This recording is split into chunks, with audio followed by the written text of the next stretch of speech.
My name is Dr. Sammeet Kumar. I'm a clinical psychologist at the Memorial Cancer Institute, and our role is really to see patients who are going through their experience of cancer and also their caregivers to make sure that we can minimize their suffering as much as possible.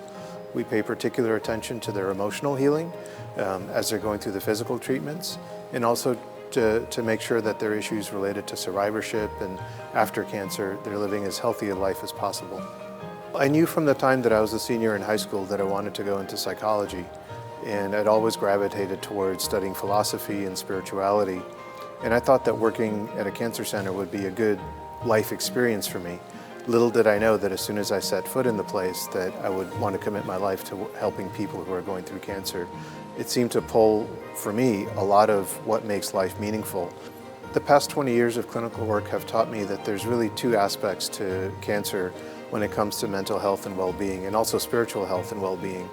The first is trying to help people navigate through uncertainty of not knowing exactly what's going to be happening to them.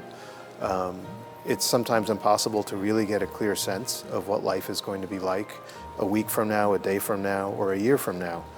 And my role, as I see it, is to step in and kind of acknowledge that uncertainty and also break it down into manageable bits that people can kind of get their minds wrapped around so that the fear of the uncertainty is diminished. The second thing is to acknowledge the stress. A lot of people talk about positive thinking, which is a noble goal, but it's often unrealistic.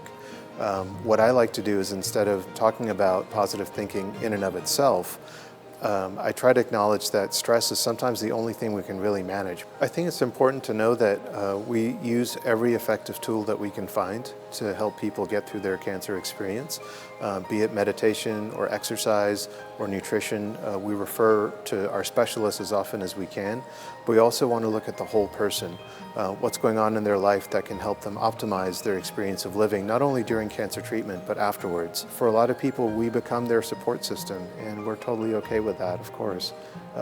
I've often described this kind of work as high risk, high return, and the returns on it are immense. And what's really fortunate about the returns that we do is that they're never ours alone. We get to share them with everybody.